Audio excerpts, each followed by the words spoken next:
or welcome back to my channel.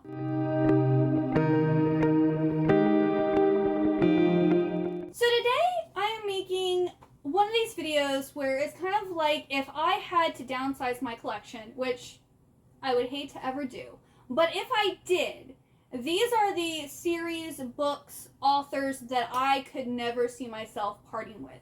So I have a list of 20 because I wanted to do 10 and I literally could not physically write down just 10. I had to have more. So yeah, I have my list here of the top 20 series, authors, books that I just could never see myself parting with. I don't necessarily have these organized, and some of these I have a series specifically listed, but I like everything from the author. And yeah, I just love these 20 books and authors and series so much, and I wanted to go over it. I also had someone want recommendations, good fantasy books and whatnot. So this is kind of my way of doing that, is this is what I've owned, this is what I've read, this is what I loved. So yeah, let's get on with it. The first one, it should be no surprise to anyone, which is the Shadowhunters series by Cassandra Clare. I could never, ever part with any of my Shadowhunter books. I have every single one of the series in first edition hardcovers. I have the Dark Artifices Fairy Loot Special Edition. I have the Mortal Instruments series Lit Joy Special Edition. I'm hoping to get the Last Hours Fairy Loot pre-order that they're doing on May 8th. So I just love that world so much, and I just could never part with that series because it is my favorite series of all time.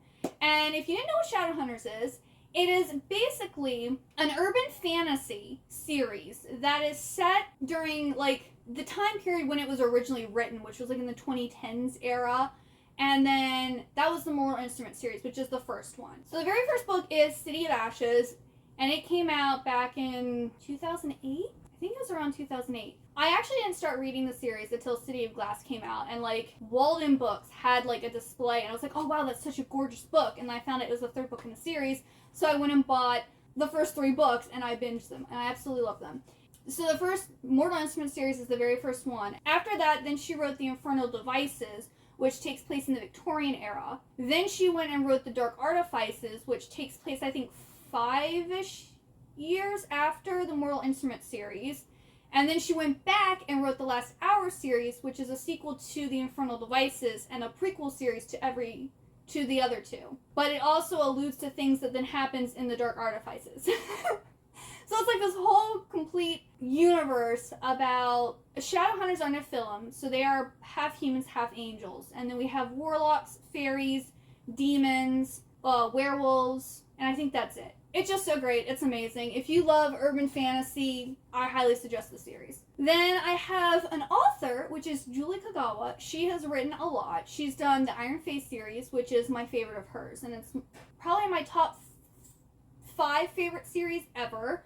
Then she also did the Immortal Rules, and then she did the Talon Saga, Shadow of the Fox. I've only read the first book of Shadow of the Fox, and it's a trilogy. I wasn't too, I have that one on my Kindle, so I won't probably be buying the books for that one, but the Iron Fae, the Immortal Rules, and the Talon Saga, I all love, I adore, they're so good. The Iron Fae series is about fairies, and I talked about that book series in my May TBR, so if you wanted to learn more about that, you can check out that video. The Immortal Rules is her vampire series, which is a dystopian vampire. And then the Talon Saga is about dragon shifters, and it's also more dystopian. So yeah, I absolutely love her. I love all of her series. She's great. And I will read anything that lady writes. Anything.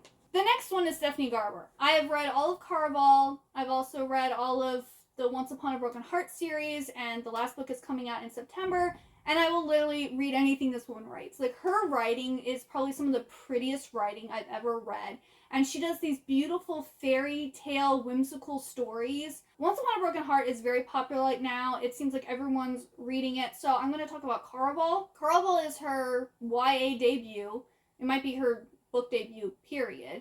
And it's about these 2 sisters who end up getting invited to Caraval, which is this magical carnival that happens every so many years. when they get there, the younger sister Donatella is basically kidnapped by the person in charge of the carnival, and whoever finds her first wins the competition that they are having. If you have liked the Iron Face series, I think you'd like Caraval, and vice versa. If you've read Caraval, I think you would really like the Iron Face series, because there are similar elements. It has like the labyrinth kind of vibes to it, like finding your younger sibling and like meeting all these unique people in like this new magical world, and like so great. Love it so much. Then Ali Hazelwood, I have read all of her books so far. She has done The Love Hypothesis, Love on the Brain. She had her Loathe to Love You trilogy, like novella series. Then she is coming out this year with Love Theoretically and Checkmate, which is her YA debut. And I have both of those signed editions pre-ordered already because I love her so much. And she writes romance novels about women in STEM. The Love Hypothesis is about this girl named Olive, who I think she's a PhD candidate, and she ends up fake dating her professor because her friend likes her ex-boyfriend, but her friend doesn't want to date him because she feels like it would disrespect Olive, but Olive doesn't care. So she wants to convince her friend that she's happy so that her friend will then date her ex-boyfriend. And it's really cute. I laughed so many times. I loved it so much. And honestly, in my opinion, if you like The Big Bang Theory, you would like her books, because I feel like it has the same like nerdy energy vibes. And like, you don't have to understand science to like these books, which the same thing like The Big Bang Theory, our main group of characters are all scientists, but you don't have to be a scientist or know science to enjoy that show. I like to compare them. I was told recently that they hadn't heard anyone else like compare the two, but to me, they feel very similar. And then, Nevermore by Kelly Creag. I love this series. This one is probably actually my top 3 because I love it so much. And this one I think is tied with the next series I'm going to talk about after this one, because they're both so different, but I love them so much. So Nevermore is basically about this pretty blonde cheerleader who ends up getting teamed up with like this kind of like reclusive goth boy to do this school project. And I can't remember, I want to reread this series hopefully soon because it has been a while. But I think they get teamed up. I don't know if it's to do a project on Edgar Allan Poe or if it's like a literature project and they choose Poe, but they end up, like, this whole story is inspired by Poe, and like there's like this other like world that is like kind of being linked with the goth boy. He ends up getting sucked in there and our main girl character has to save him. That might happen at the end of the first book, because there's 3 books in total. It's a trilogy. And it's a romance between a cheerleader and a goth boy, which is also like really cute.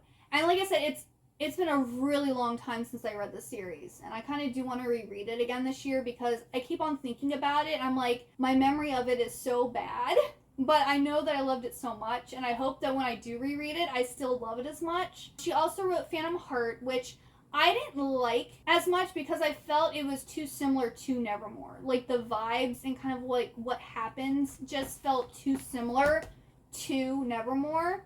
And then she also wrote, it's a Christmas themed book about Nicholas Claus. And it like ended where there should be another book, but she hasn't written any more. So I wouldn't recommend that one right now because I don't know if she's going to write anymore. Her backlist isn't that much. So she'd be an easy author to get into. And then the other series that is tied with Nevermore is The School for Good and Evil by Stillman County. I love this series so much. I am a huge Sophie fan. I loved Sophie.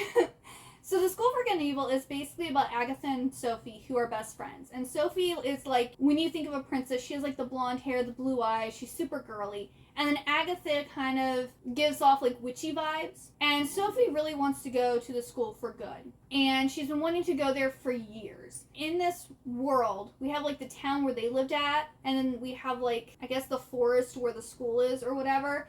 And kids from, I guess it's technically our world, can be whisked away to the School for Good and Evil. Sophie ends up getting selected, and then Agatha ends up like trailing along. And Sophie gets put into the School for Evil, and Agatha gets put in the School for Good.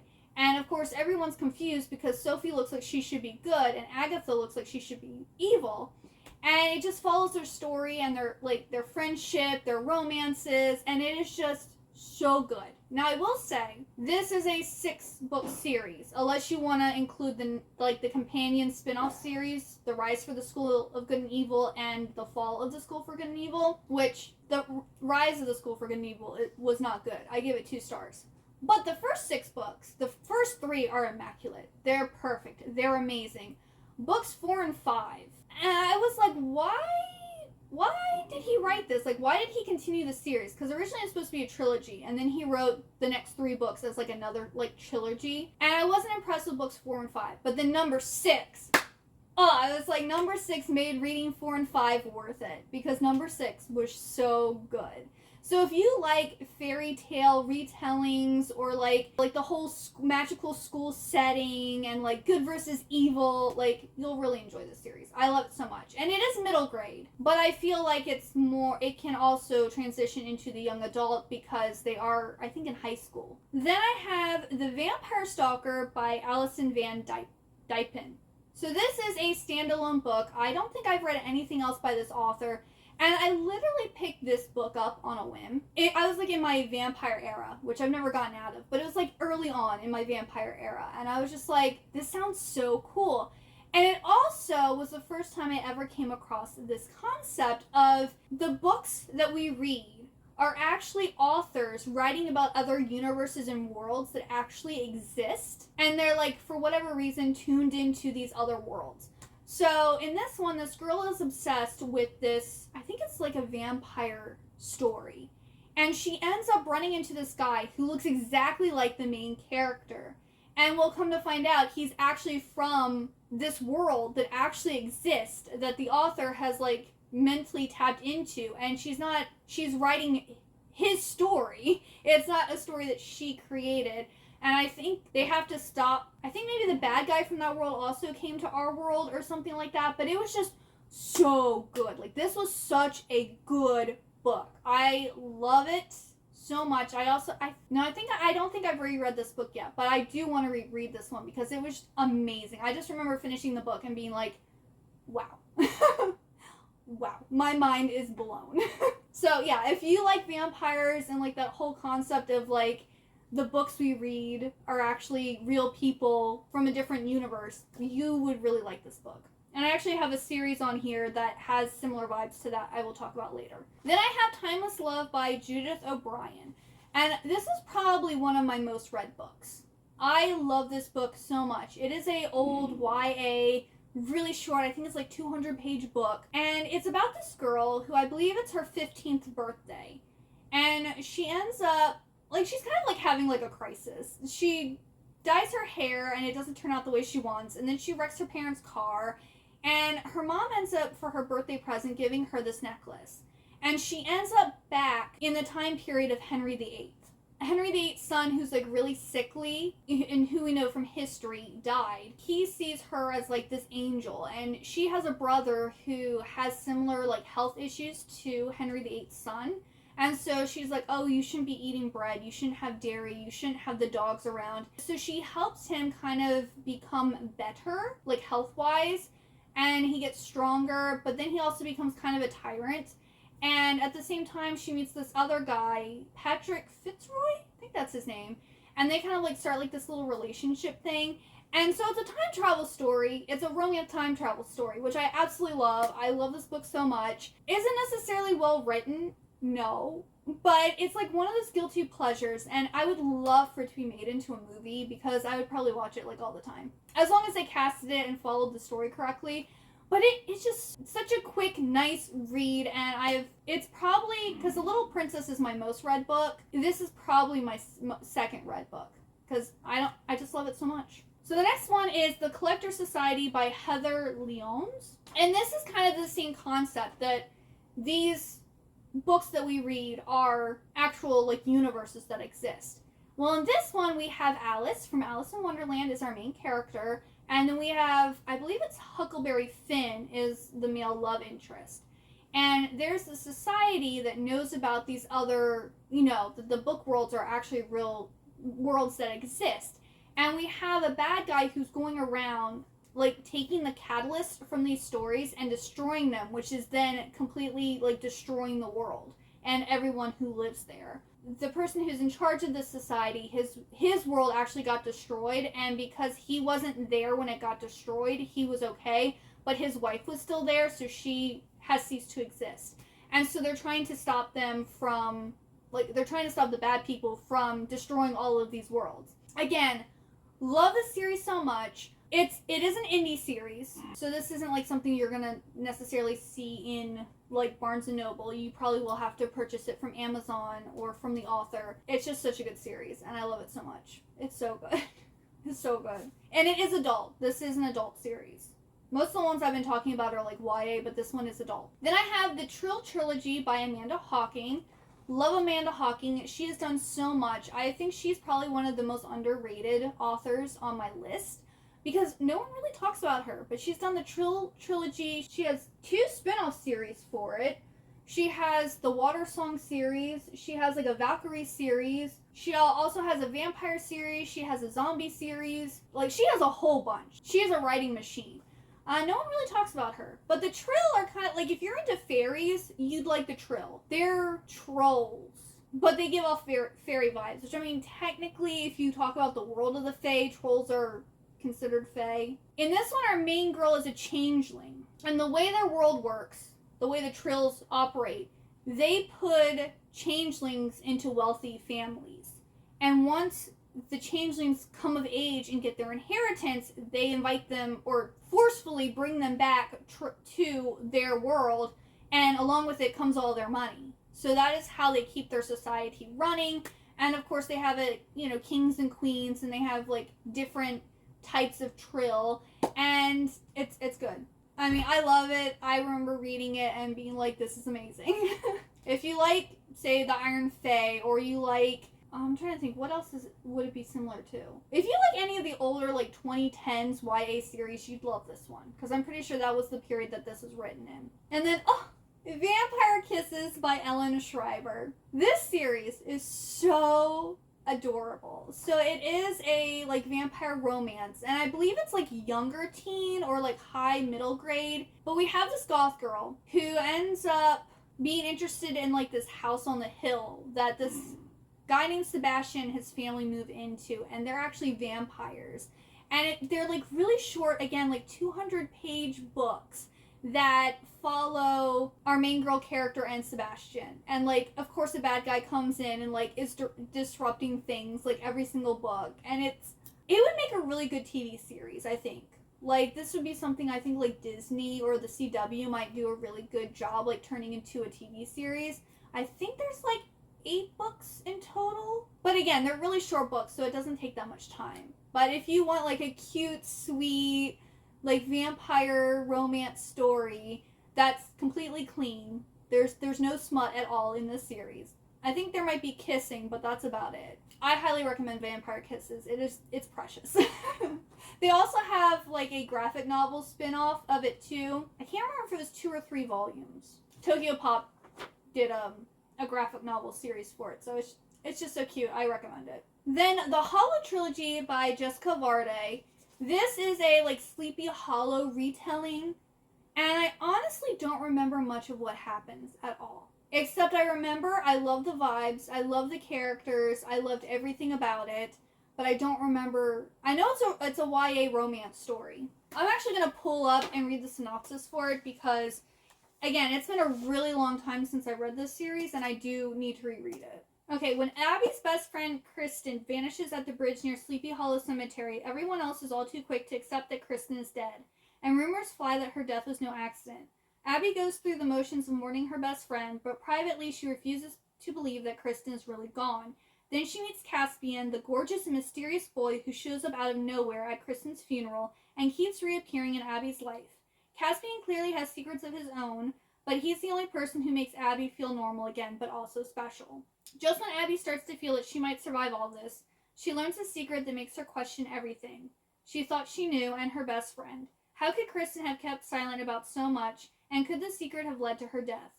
As Abby struggles to understand Kristen's betrayal, she uncovers a frightening truth that nearly unravels her, one that will challenge her emerging love for Caspian as well as her insanity. This, again, is a YA trilogy, so there's 3 books, and, like, I really need to reread this series because I honestly don't remember any of that, which is so bad. But my memory, not the best thing up there, okay? When I get to rereading it, I'll probably not remember anything at all, which is horrible. Yeah, I know, I remember being obsessed with this series, though. So again, now that I'm older, I might not be as obsessed with it anymore, but when I was going through looking at like all of the series that I've read, I was like, I remember adoring this series. And it's set in Sleepy Hollow. Need I say more? Then we have The Night Circus by Erin Morgenstern. You could also say she is an author that I will read anything by, but I really love The Night Circus, which if you love lyrical writing and very like more there for the vibes than the story, you will like Erin Morgenstern, because that's what she is. If you liked The Last Tale of the Flower Bride by Roshani Chokshi, if you like Stephanie Garber or Nocturne by Alyssa Weiss, you will love Erin Morgenstern. But The Night Circus is about like these battling magicians, and one of them is like training a girl and one of them is training a boy, and they have to like compete against each other, but they're also falling in love. Amazing. Yeah, I mean, everyone talks about The Night Circus, so you know it's good. Then I have the Shadowfall series by CC Hunter. This is another YA series. This is kind of like a supernatural school, but it's at a camp instead. So it's set during the summer at a camp, and we have like the vampires, werewolves. I don't know if there's any other creatures or not, but there's for sure vampires and werewolves, and like there's a whole... Again, this is one that I don't really remember very well, the story, but I remember being obsessed and loving it. And they have a spin-off series that I need to read still. It's down here on the bottom of my shelf. Oh, this book. My Name is Memory by Anne Brashears. This is by the same person who wrote The Traveling Pants. The Sisterhood of the Traveling Pants. Same author wrote this book. Oh, I love this book. This book made me cry. It is beautiful. So, I don't believe in reincarnation, but books that have, like, love stories that feature the reincarnation, like, trope, I love so much. And basically because of this book. This is the first, like, I think this was the first one. Or it might be another book I'm going to talk about. Or I should say another series. But in this book, we have this man and a boy and girl. I think they're teenagers. I think this is YA. Pretty sure this is YA. And they have always tragically died and have not really been able to be together. And every time they're reincarnated, the boy remembers all of his past lives, but the girl doesn't. And so he is always trying to seek her out and trying to make her fall in love with him again. And then they both keep getting murdered. And it was so beautifully written. It was so heartbreaking. I adored this book. So if you like the reincarnation, the reincarnated trope, like the whole fated lovers never allowed to be together type of story, you will absolutely love this book. It is so good. I love it so much. I don't think I've read a book with the reincarnated trope that I haven't loved. Yeah, I eat it up. Then I have Across the Universe by Beth Revis. So this is another trilogy, another YA trilogy, but this is actually sci-fi. I think this is my favorite sci-fi series ever. It's more like dystopian sci-fi and like space exploration. It's not like Star Trek, but more like Star Trek vibes than Star Wars vibes. Like I'm a Trekkie, not a Star Wars person. So in the first book, we have this spaceship that has been sent off in space with a whole bunch of people who have been cryogenically frozen. And then the people who are supposed to, like, I guess, awaken them when it's time.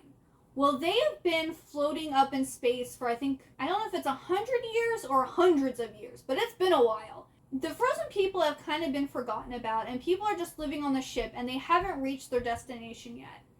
And one day, our main girl character ends up getting defrosted, and awoken. And she is confused about what's going on, and then someone continues to defrost the people, but they're murdering them before they can, awaken up. So she's having to solve who is, awakening people early and killing them, and why they haven't found their destination yet, and like all the stuff that's going on the spaceship.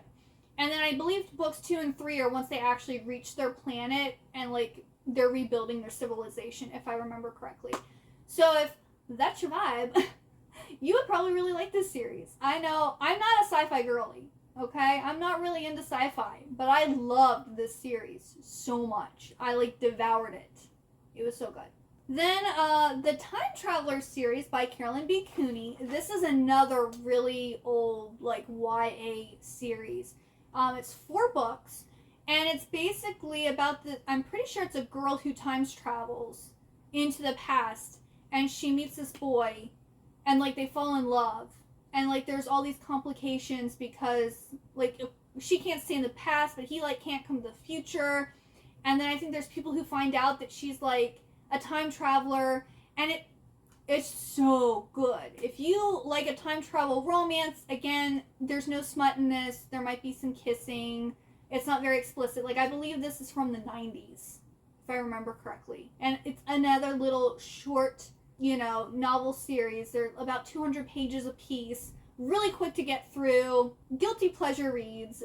But, so good. I love them so much. This is another series. I don't know if I've reread them once or if I haven't reread them. I feel like I've at least read the first book several times. If you see my recommendations here, you kind of get the jive of what I like, the tropes I'm into. So if you like those tropes too, you'll probably like my list. Then I have an author, Dan Brown. I love all of Dan Brown's books. I will read all of his books. Anything that man writes, I will read. He wrote the Robert Langdon series, so, Angels and Demons, The Da Vinci Code, Origin, Inferno. He also wrote Digital Fortress and Breaking Point, Something Point, which aren't part of the Robert Langdon series, but he does like mystery thriller stories with action in them, but they're not too actiony, because if you like Dan Brown, you might also like Steve Barry and James Rollins, but I feel like their books are more actiony than with Dan Brown. Dan Brown, I feel, is more like the mystery thriller aspect, but like, conspiracy theory type of thing, where Steve Barry and James Rollins is more like action conspiracy theory, if that makes sense. But basically, if you like those authors, you'll probably like all of these, books, but Dan Brown is superior in my opinion. The last book he wrote was actually a children's picture book. I need another novel. I like, last time I checked, he hasn't like announced another book yet, and I'm a little upset. I want more. So the next one is also another author, which is Ted Dekker. It's funny, I don't really like that many male authors, but the ones I like, I love. So Ted Dekker writes Christian horror, or I guess more like Christian thriller and Christian sci-fi, which I'm not as into the Christian sci-fi as I am the Christian thriller, or thrillers. Like, my favorite of his is 3, which, it's a murder mystery, and like the twist, I mean, once the ending was revealed, I was like, oh, the title now makes sense, but like reading the book, I couldn't figure out what was going on. He also did Blink. He's done The Priest's Graveyard. He's written, I'm currently reading Black, The Birth of Evil, which is the first of the Circle series. But then he also, I don't know if it's a sequel series or a prequel series about the same main character. And then he has like his AD books. He has some YA books that he's written. He has middle grade, like, if you're into like Christian thrillers, fantasy, sci-fi, like, and you want all age ranges, like, he has it all. Okay? He's great. I love pretty much everything. There's been one book series of his that I read the complete trilogy, but then I gave it away. I was like, I don't want you anymore. And it was his like sci-fi series that he wrote with another author that I hadn't read before. And it was kind of like a retelling about Jesus with like what you are is based on your blood, and it was all very confusing. And it was like dystopian sci-fi, but I just didn't connect with it. Generally, I like dystopian sci-fi, but I didn't feel that one. So I won't read everything that he writes, but the majority of the things that he has written, I really love. especially his thrillers. I prefer his thrillers more than anything. So I'll read any of his thrillers. The sci-fi stuff, it depends. I might read it, but then not like it. I'll probably still read it though. And then the last series on this list is the Fallen series by Lauren Kate. And I believe this is also a reincarnated lovers type of thing. But there's also angels. So we basically have our main girl character. Is it? I'm pretty sure it's a reincarnated trope. But I know an angel is in love with her, but I think she keeps on getting reincarnated and keeps getting killed because him and her aren't supposed to be together because he's an angel, if I remember correctly. It might not actually tell me because I think that might have been like a secret reveal thing. I don't know. I might have just spoiled it. I'm sorry. But like this series has been out for like years.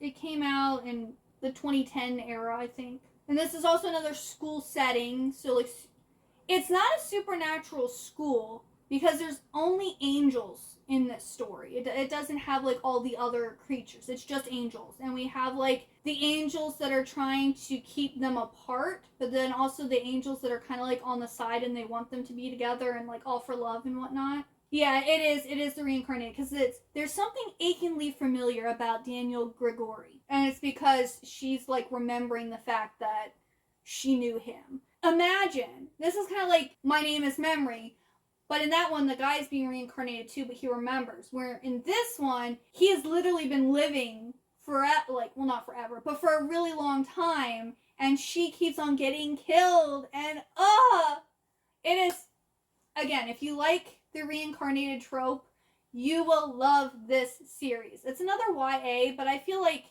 it's a little like older YA. It's a little more mature. Like I don't think there's smut in it, but it's a little sexier than like some of the other series that are on my list. So that's all of the books, authors, series that if I had to downsize, and I didn't include any manga because I was actually talking to my husband. I was like, I don't know if I could.